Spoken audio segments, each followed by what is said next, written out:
Good evening, everyone. I'm Christina Hausman-Rohde. Welcome to the Voyageurs Spring Thaw. Thank you for joining us at our virtual event to benefit the Voyageurs Conservancy. We're so happy to have you here and grateful to be with you in your homes. Would much rather be hanging out in person though.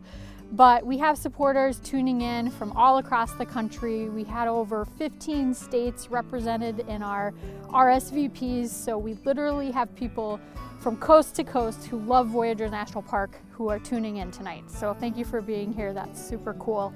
I want to start off tonight by thanking our event sponsors. Our park champion lead sponsors include Tattersall Distilling Company, REI, Frederickson and Byron, PA, Room and Board, Delta Dental of Minnesota, Bizal Built, and Mir.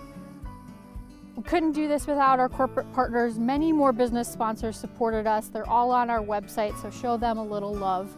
When we started this event, we shared with you that outside of our program tonight, there were a few other ways you could participate.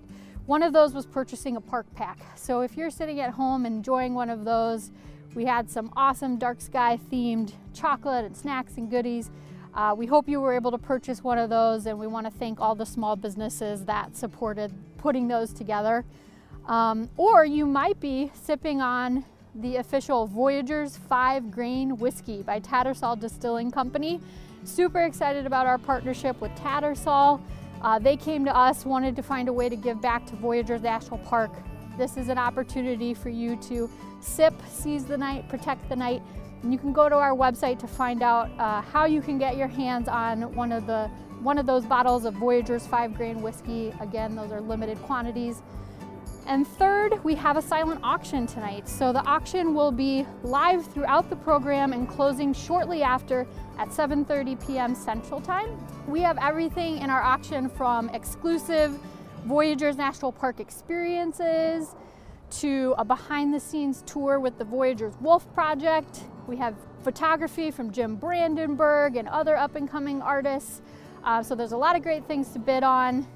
Get your bid in and you support our work with your bid. Thank you. For those of you tuning in, I know many of you have been a supporter of Voyageurs for a really long time. We have people who have donated to Voyageurs for 10, 20 years. Thanks for being here. We hope you enjoy our speakers, have a little fun tonight, hear what we've been up to over the past year. And for those of you who are brand new, maybe you just discovered Voyageurs National Park, the Voyageurs Conservancy is the official nonprofit partner of Voyageurs National Park.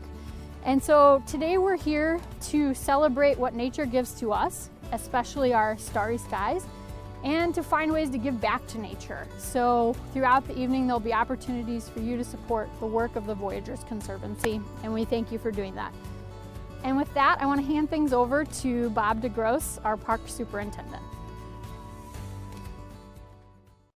Thanks, Christina, and good evening, everyone. I'm Bob DeGrosse, Superintendent at Voyageurs National Park. While I wish we could all be gathered in person, I'm honored to be celebrating this Voyageurs Spring Thaw event with all you park supporters across the country. This is a fun opportunity to thank you for all you do for Voyageurs and to remind everyone of the impact your support is making in our park. I've been with the National Park Service for over 30 years, and since coming to this park in 2017, I've been blown away by how special this place is and how important our partnership with the Voyageurs Conservancy is. Their impact in the park is extensive, from funding important land conservation and wetland restoration work to leading our efforts to bring park experiences to children and youth through the Voyageurs Classroom Initiative and the Field Fellows Program. The Park Service can't do it alone. These projects wouldn't happen without the Conservancy and your generous support, so thank you. We work hand in hand with the Conservancy on the preservation of Voyageurs National Park. During this past year, the Conservancy has been a vital partner during the pandemic. As we saw unprecedented visitation, they quickly stepped in to help in special communications to keep visitors safe and the creation of virtual programs that connected folks not able to physically visit the park. We'll continue to work with them as we expect another busy summer ahead. Conservancy supporters like you are actively protecting our park. We're excited for the year ahead and for what we can accomplish together. We're thrilled to celebrate tonight just one of the many reasons this area is so special, our starry skies. In November, the International Dark Sky Association certified Voyageurs National Park as an official dark sky park. The Conservancy was again a critical partner in making this a reality. The certification process is rigorous and requires many milestones. They funded data collection, lighting fixture improvements to minimize excess light pollution, and necessary education programs that continue to pay dividends. Going forward, we're working together to create additional in-park programs and distance learning opportunities for kids and teachers that share the many ecological and cultural reasons behind the importance of preserving natural darkness. I'm always inspired by getting out in the park and stargazing, and I'm looking forward to hearing from tonight's special speaker, Kevin Hainline. Together we can preserve this special place. Thank you to the Voyageurs Conservancy and its supporters, and let's enjoy this evening together. Thank you for all you do.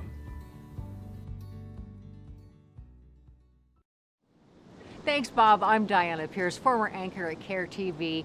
I'm also on YouTube and on Facebook on something called Wander Without Wi-Fi. I co-host that with Scott Beeman, photographer. And so we've been doing this for a couple of years, and that's traveling around and seeing national parks throughout the United States. And because of COVID, we started looking at Minnesota State Park. So you can find that on wanderwithoutwifi.com. In the meantime, I'm very proud to be a Voyageurs Conservancy volunteer. And my going to the park a couple of years ago, really for the first time, gave me a chance to see close up and personal the beautiful water that's up there, the beautiful wildlife. We even heard wolves at one point, and especially the night sky. I'm really excited that we have the Dark Sky Initiative that finally was approved, because when you get up at Voyageurs, you're far away from any light pollution you might have in the Twin Cities. Up there you can see stars galore, and if you haven't ever had that chance, that is absolutely a perfect opportunity for you to go see it. And because of our auction going on right now until 7:30 tonight, there is an auction item that you want to pay attention to. It is a boat ride to go see the stars. So please check that out. There's a lot of other bling there as well. In the meantime, we have two fantastic speakers tonight. Dr. Kevin Hanlon, he is with the nationally recognized astronomer, educator, tour guide to the night skies, researcher of black holes and distant universes, and a James Webb Space Telescope NIR CAM scientist. We also have Dr. Anton Troyer. He is professor of Ojibwe at Bemidji State University and an author of many books. His equity, education, and cultural work has put him in the service and the region and around the world. This is what he's famous for. So they join us right now.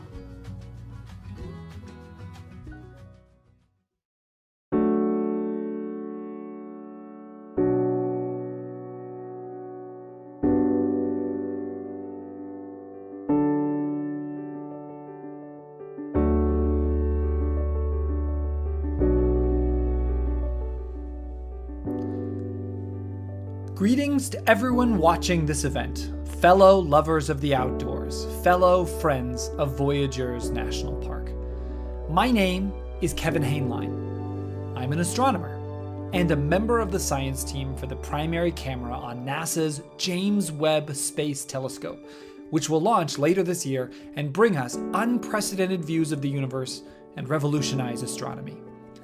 I live many states away in the deserts of Tucson, Arizona, literally a 5-minute drive from the headquarters of the International Dark Sky Association. I bring them up because their work with Voyageurs is why we're here tonight. I want to thank the organizers for inviting me to speak to you all about what an amazing thing it is to be officially recognized as an international dark sky park. Tonight, I want to tell you what that means and why that matters. In the last 100 years, human beings made a collective decision to extend their activities later and later into the evenings by putting up artificial lights in both urban and rural areas. And this has been great for being social and being safe. We've all enjoyed the benefits of street lights or parking lot lights, lights that show us our path, lights that highlight signage, and lights that are intended to celebrate. However, all this light has had one side effect that doesn't get talked about too often, which is that it takes us away from our relationship with the night sky. If you live in a city and go outside on a clear night and look up, you'll see a different sky than people did 100 years ago. The thousands and thousands of twinkling points of light above you will be masked by the light given off from the ground. I myself grew up in Southern California, and I often joke that I wanted to be an astronomer because it looked easy. There were maybe 4 or 5 stars you could see at night. It wasn't until my family took a trip out to the California deserts that I really got to see what the night is supposed to look like. Astronomers, and fans of the night sky, call the background from all of our lamps and other sources light pollution.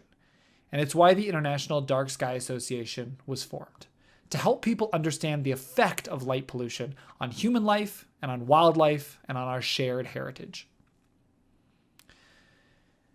So tonight, I wanted to tell you more about why this matters, and invite you to think about Voyageurs National Park in a way you may never have.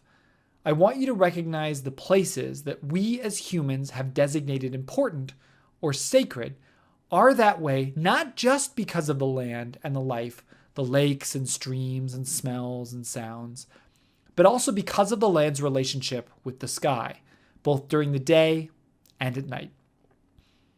But first, let me tell you more about what a dark sky means. For an astronomer targeting faint stars and galaxies many light years distant, any extra light from the Earth is more than just a nuisance. I've been to dozens of telescopes around the world, and light pollution is always something you have to deal with, what we call the sky background. We have entire calibration and data analysis procedures that we have to use to remove the sky background from our observations, and it's as tedious as it sounds. In Tucson, where I live, there are laws in the books to actually limit the amount and type of street lights that are used because of our city's historic relationship with astronomy. Even with these laws on the books, the light from Tucson is still obvious from a mountaintop, glowing in the distance. For Voyageurs to have gotten their dark sky certification, they had to achieve a darkness of 21.2 magnitudes per square arcsecond. That's a fancy way of measuring brightness per area of the sky. The larger the number, the darker the sky. To achieve such a dark sky, Voyageurs had to build a light management plan, removing only the essential lights and replacing light sources throughout the park with dark sky-friendly lamps, which cast their light downwards. Also, they had to commit to educating the public on the importance of dark skies. It has been a lot of work. For someone who doesn't make their living staring up at the night sky, why does it matter though? Well, let me ask you a simple question. When was the last time you looked up at the stars? Maybe you live in a remote area, maybe you're a fan of the dark sky, so maybe the last time you really looked up to appreciate the stars was recently. And that's great. But maybe some of you watching live in a larger city, and maybe you don't really know the stars very well, and maybe you just don't really have a relationship with them. And that's understandable. That's a consequence of a modern era that dazzles with distraction. There's better things to do at night than sit around gawking at the night sky. There's the internet and Netflix, and well, if it weren't a pandemic, I'd also add bars and restaurants and live music and theater. I mean, there's also the very accessible distraction of our phones, a bright rectangle of light that we point directly at our face whenever we get bored. This is all so recent though. Throughout the majority of the history of our species, artificial light didn't exist. We lived by firelight, and we ended our days earlier, letting the night spread its velvet over our lives and our sleep. And that meant that everyone had access to a night sky glittering with stars, with a vast Milky Way stretching across the heavens. No one had to drive hours and hours to get away from the light of a city to visit the stars. The stars lived where you were. And we know this because people wrote it down. They wrote down their stories of the stars, their explanation of what they thought was going on, their patterns and their changes. They found the stars so important that they worshiped them. They made decisions based on them. They noticed when new stars appeared. They followed them, trusting that they pointed a way towards new hope. They based their calendars on them. They learned to predict the motions of the planets. The heavens were a part of their lives. These cosmologies exist from cultures all over the earth. Chinese astronomers and Mayan astronomers, African astronomers, Aboriginal Australian astronomers, Polynesian astronomers, Persian astronomers, Greek astronomers, Native American astronomers. The Ojibwe people who lived in the lands where Voyageurs National Park exists now still tell their sacred histories and stories about the stars, as we'll hear later. And to me, that's the most important part about all of this. People across the world, since the dawn of humanity, have studied the same stars in the same patterns you see today. Let me say that again. Astronomy is a slow science, and any movement of the star in the sky is so tiny and stars live for so long that our entire species has come to prominence while staring at the same points of light each night. Around the world, the stars your grandparents saw, that your ancestors fell in love under, are the stars you can go outside and see tonight. I find that a huge comfort in an era where conflict and hatred seeks to drive us apart. I want to try something. We're going to do a little co-imagining right now. And if you want, you can close your eyes since you don't need to see me for this. I want you to imagine that you're at Voyageurs National Park. It's September of 1824. You've spent the whole day on the water and you're exhausted. So you've set up camp on an island in Lake Kabetogama. It's autumn and the sun has gone down a while ago and you're full from your dinner and your campfire is dwindling. You've laid down under a blanket on your bedroll and your head is resting on your canvas bag. You set up a nice distance from the trees closer to the shore, and you can hear the lapping of the water nearby and the crickets sawing away. You have nothing to do right now. No magazines to read, no email to check, no phone lighting up with text messages or Instagram notifications.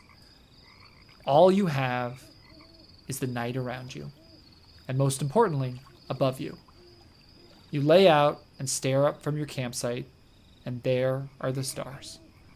Thousands and thousands of stars, gazing down at you, asking for nothing. People often tell me that the thought of the infinity of the universe terrifies them, that they hate the thought of being so small and insignificant in the eyes of the cosmos. And I understand that. But I think that this comes from a perspective where the stars are foreign and unconnected to life. You see, for you, lying there on this autumn evening a few hundred years ago, you'd look at them differently. You wouldn't see yourself in front of the vast and terrifying unknown, but rather, you'd see old friends that you saw every night. The stars would be something you were familiar with since you were young. They'd be part of stories you'd heard over and over again.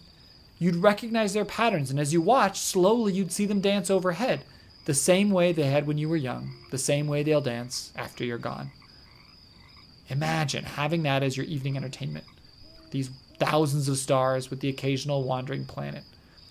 Because of your familiarity, too, you know which way's north, and you have a good idea what time it was, how long it had been since sunset. You know what time of year it is, too, just by the constellations. This is obvious knowledge, vital knowledge, in a time where you couldn't just yell into the air, "Alexa, what's the date?" The stars, their positions and motions, are the backbone of both time and place. And as you lie there, your mind wanders too, and you think about the other people who've looked up at these same stars. You think about the explorers thousands of years ago who lay on longboats at night in the Pacific Ocean, looking to these stars for direction. They're lying out and watching the stars as they rise above the horizon to give them an idea of where they're going and where they've been. They would use star compasses drawn in sand to teach each other the bright stars. They're as familiar with them as you are with the layout of your own neighborhood. Maybe you start to think about the astronomers in ancient Egypt who looked to the stars to know when the Nile River would flood, who built pyramids with their sides oriented north-south, aligning them carefully with the stars. And maybe you bring your thoughts back to Voyageurs, and you think about the people who've lived on this land before you, the Ojibwe, who use these lakes and rivers, who look up at the same stars too. We spend all day looking at the land, the blue of the sky, as just a backdrop to what we care about. The night, on the other hand, offers us an opportunity to bring the universe into focus, letting the earth blur into the foreground. And as you lie there under the stars so far to the north, you start to see that beautiful occurrence that some will live their entire lives and never see, the soft green glow of the aurora. Many years later, humans will discover that aurorae are caused by ionization from particles triggered by the solar wind. But for now, in 1824, that doesn't matter. It's a sign for you, a sign that things will be all right, that nature is capable of transcendent beauty that words can't describe.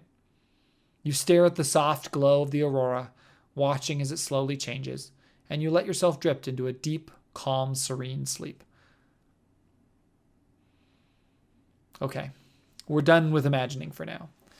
But I wonder if you felt warmed by the idea of being so familiar with the stars that it grounds you in time and place, by the idea that stars come with stories, that stars can be seen as old friends.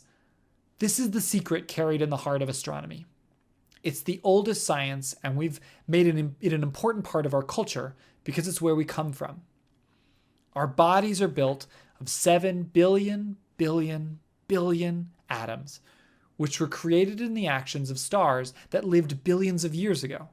Stars who were born, lived, and died, often violently, light years distance, giving their material to form new stars and planets, and on at least one planet, soil and water and trees and birds and frogs and you and me. And when we look at the stars, we're looking at our shared history. And that's why protecting the night sky in its majestic, inky darkness is important. By getting certified as an international dark sky park, Voyageurs is demonstrating a commitment to being a place where the night skies are important, where light pollution is to be mitigated for the benefit of human and animal, and where the shared heritage of the people who lived on this land can be respected. It is never too late to learn about the stars above you, and I invite you to visit Voyageurs this summer and fall in a new way. Don't just go to see the waters, the lakes and rivers and the land, but travel there with an aim to learn about the stars above the park. Come and see the Milky Way, the summer triangle. Come during a meteor shower to lay out and count the streaks of shooting stars. Come out and look for artificial satellites and the International Space Station as it zooms overhead. Come to Voyageurs to see the full moon in all its splendor, or come on a night of a new moon to get the absolute darkest skies you can hope for. Come in the fall and winter to see the aurora borealis glowing, and support Voyageurs in all of its activities to protect and serve this land so that it might offer up night skies for years to come. Let Voyageurs National Park be your inspiration to learn the constellations, not just from the West, but the star stories of other cultures too. Let it be a way of helping you connect with others who share the same night sky. Bring a book of constellations. Bring a book of stories. Bring your headlamps and your binoculars and your telescopes, and come stretch your neck as you look upwards at the night sky. Come and reconnect with those friends that humans are losing touch with. The friends we've had from the beginning of our civilization, the stars. Thank you so much for supporting Voyageurs National Park. And thank you for sharing your imagination today. Next up, we're extremely fortunate that Dr. Anton Troyer, an author, a scholar specializing in the Ojibwe language, and a member of the Ojibwe Nation, has agreed to share a story from the Ojibwe cosmology with us all. I hope you can bring this story with you, helping you to see the stars differently on your next trip up to Voyageurs. Enjoy! Bonjour, miigwech, wagush, indigenakaz, minawa, migizi, indodem, gazagasqua, jimekag, indunjaba. My name is Anton Troyer, and I'm professor of Ojibwe at Bemidji State University. I gave you a brief introduction in my Ojibwe language to let you know that my Ojibwe name is Wagush, which means fox. I'm from the Eagle clan, and I come from Leech Lake. I'm really excited to share with you one of our stories about the constellations. A long time ago, it was winter every day of the year. A thick carpet of snow always covered the ground. It was cold, and it was difficult for everyone to find food. At this point in time, there was a creature in Ojibwe we call Ojig, which means fisher. And the Ojig was one of the best hunters in all of the winterland and would travel tirelessly looking for food for his family. One day, Ojig came home and saw his child crying and wouldn't quit crying. And when he approached, he was told by his child, "It's cold all the time. I don't have enough food. It's a struggle and it's difficult. I don't know how we'll ever get out of this situation." And Ojig took pity on his child and said, "I think there's something that I can do about that." So Ojig decided to have a feast and invited many other animals to come to their lodge. Among them were his close friends, the otter, the lynx, and the wolverine. Together they feasted, and Ojig said, "We have to do something to solve the problem of perpetual winter. I've been told that high in the sky there is a land where it's always summer, where there are many different plants, birds, and animals, game is abundant, and it's not nearly so cold. If we travel and are able to climb higher to reach into the sky, perhaps we can break through and bring some of that weather and abundance back here." In the end, they decided to go on a trip, and the otter, the lynx, and the wolverine accompanied Ojig as they traveled far west until they reached a land where there were many mountains. And as they climbed higher and higher into the mountains, they eventually climbed as high as they possibly could and felt that they were close enough to the sky that they might be able to reach something, to break through, to tear a little hole into the sky world so they could bring the warm weather down to earth. They took turns trying, and the otter was the first to go. He was a great jumper, and he jumped really high, touching the sky, trying to tear a little hole, but he fell back to earth. And in fact, as he fell, he started to slip and slide down the mountain, all the way down, first on his belly, then on his back. And to this day, otters behave this way. When there's a big hill, they love to slide on their belly or their back all the way to the bottom. Next, the lynx, who's an incredible jumper, decided to try. And so he jumped high into the sky, reached out with his claws, trying to tear a hole, but he couldn't quite break through. Ojig then turned to the wolverine. He said, "You are the strongest of us all. Could you try?" And so Wolverine jumped with all of his might, and with his claws started to tear a little hole into the sky. And as he did, he's so ferocious, he hung on with his sharp claws, tearing and tearing, but he wasn't able to get all the way through himself. So the Ojig, seeing the hole and sensing an opportunity, jumped up through the little hole that the wolverine had started to tear and made it into the skyland. And amazingly, to Ojig, it was everything they had heard. The weather was warm. There were birds everywhere, growing things everywhere. And he realized that it was a land of incredible abundance. He called down through the hole to the wolverine and he said, "Try harder. We need to make the hole bigger so that some of this warm weather and some of this abundance can come down to us on earth." And so they worked together, the Ojig from the sky and the wolverine from the earth, tearing at this hole, trying to make it bigger and bigger. And as they did, they realized that they weren't alone amongst the many creatures in the skyland. There were sky beings there, and they were growing angry that someone was tearing a hole into their world and that some of the warm weather was starting to escape. They called them thieves, and they started to surround and attack Ojig.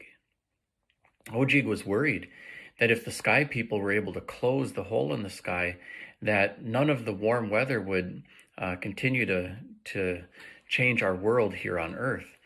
And so he decided that he had to distract the sky beings, and he led them on a long chase throughout Skyland, eventually climbing high into a tree where they couldn't reach him. And the sky beings had bows and arrows and began shooting at the Ojibwe. But Ojibwe was quite ferocious and is very, very difficult to kill. He only had one weak spot, which is in the middle of his tail. And as he distracted the sky beings, the wolverine tore the hole wider and wider and wider. And the summer birds started to come through the sky down to earth, and the warm weather started to penetrate and melt the snow, and things were changing until one of the sky beings discovered the weak spot on the Ojibwe and pierced him with an arrow in his tail. And when that happened and his tail broke, Ojibwe fell and started to fall, but he didn't fall all the way to earth, because there were spirits here on earth who saw what was happening and took pity on him. And so they healed and held up Ojibwe into the sky. And today, this is how things are. The sky beings stopped Ojibwe and Wolverine from opening the sky completely, but they were never able to close the hole in the sky. During the summer months, Ojibwe is represented by a constellation that today most Americans would call the Big Dipper. And he's upright, perched in the sky like he was in his tree, distracting the sky beings so that summer could come to earth. And then in the winter months, he flips over, and you can see his broken tail in the constellation, and he's inverted during the winter months, representing the time when he was falling from the sky. And to this day, we have warm weather for half the year, cold weather for half the year.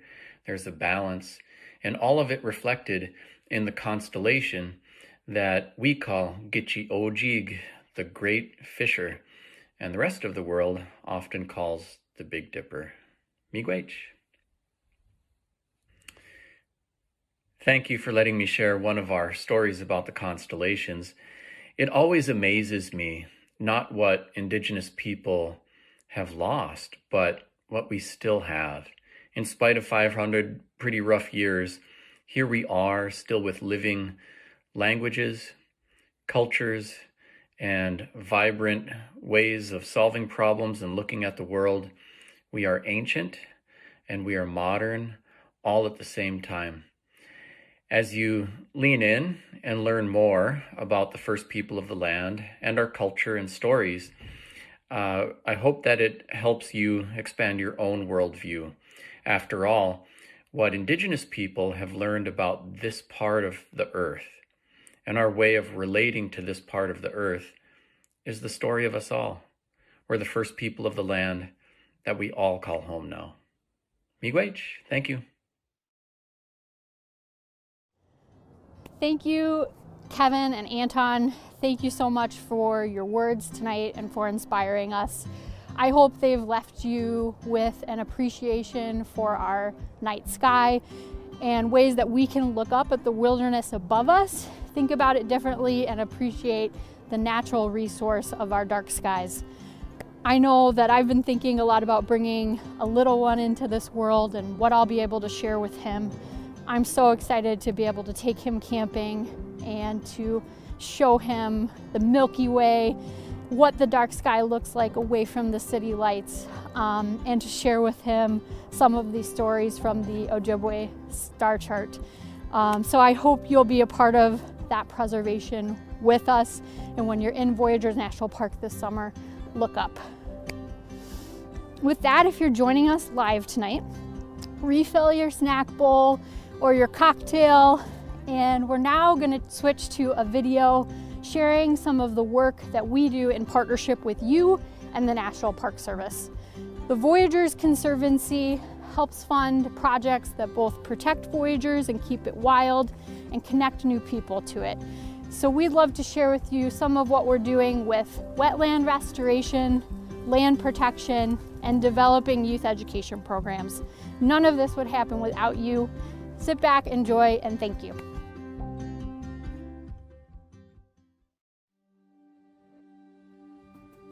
I think one of the things that's special about Voyageurs National Park is that we protect the woods, water, and wildlife of northern Minnesota.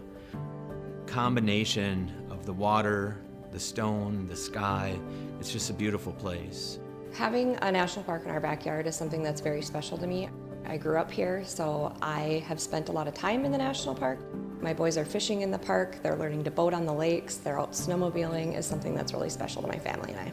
I think Voyageurs is really unique in the fact from other parks that I've been to because it's completely water-based. You literally have to go on the water to access most of the park. So if you want to go out and explore it and go out and camp and stuff, you actually have to be in a boat, which is pretty cool. Well, you know, we were doing business here before it was a park. It's always beautiful. And I started guiding fishermen as a 9-year-old and I've never quit. I guess my favorite thing is going about 3 miles an hour and along and watching the guests in the boat, seeing what their reaction is. You know, it's remarkable. You know, they kind of forget about the fishing after a little while. It's really vital for National Park Service sites like Voyageurs National Park to have such a strong partnership with their nonprofit partner. The Voyageurs Conservancy, they're really vital in helping me do my job. They're helping me get the funds that we need to bring kids into the park, to get connected to the youth in different communities in northern Minnesota or even beyond. I think throughout all of our lives, we recognize that it's highly unlikely that we can achieve something on our own. You need the assistance of others. And having partners like the Conservancy allows us to have a broader reach than if it were just the National Park Service doing it alone. We want people to connect to what's being done here, even if they never visit the place. As long as they can connect to this special place and recognize the importance of protecting it and what is being done here in terms of assuring the protection of our natural and cultural resources, it's so important. What's really great about our partnership is that it's constantly evolving. Right now, there's a really great fluidity between the two of us, the Park Service and the Voyageurs Conservancy, in making sure we're both aligning and hitting the same goals. So whether that is helping us with supplies and purchasing or helping us find education staff to give programming like the Conservancy's been doing. It's all super helpful to our purpose and our mission at the Park Service, and we're super grateful that they're able to help us in those realms. Through the Voyageurs Classroom Initiative, the Conservancy is working with us to expand education and community programs that give kids and families more ways to learn about and experience the park. Over the next 3 years, this effort will help grow environmental education programs to serve over 3,000 kids annually. I'm grateful to Conservancy members for supporting this important work. Voyageurs National Park and the Conservancy, with support from many other partners, launched a 10-year plan in 2016 to restore cattail invaded wetlands. The Conservancy helped fund the removal of these invasive species and reseeding efforts alongside shoreline areas. This important project is increasing biodiversity and habitats for marsh birds, native fish, and more. National parks are stronger with their park partner. Thank you, Conservancy members. You are building a promising future for the outstanding waters and ecosystems within Voyageurs National Park. Having a partner like Voyageurs Conservancy is huge because, you know, they raise money, it's well spent. You know, whether it's working on trails, introducing kids to the park, they're at the forefront. But a park needs care. Just like anything else, budgets only allow our Park Service to do so much. I love going to Voyageurs National Park to hike around and take photos. This park means so much to me, and I want it to be around for a long time. And I know Voyageurs Conservancy is the organization that will do that. They will ensure that this park stays wild and magical for generations to come. It is a fantastic place that needs to stay protected, and that's what the Voyageurs Conservancy does for us. I've worked my entire career to protect the environment, and as Minnesota's only national park, it's imperative that we invest in the preservation and protection of Voyageurs and keep it wild forever. If you're going to Voyageurs, it is the destination. I like this park a lot. The craziest thing is not a lot of Minnesotans know that they have a national park in their own backyards. And so it's kind of a really cool hidden gem. You can explore so many different aspects and learn a lot.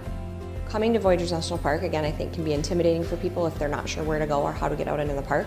But just coming out, visiting the visitor centers, getting out in the park, whether it be renting snowshoes or skis or hopping on a boat with someone and just going on a tour would be worth it. Voyageurs Conservancy brings together all of us to enjoy the beauty that only Voyageurs National Park can provide. Thank you, park supporters. We can't wait to welcome you back in the park again. All visitors need to become a partner of Voyageurs Conservancy and help support their efforts for years to come.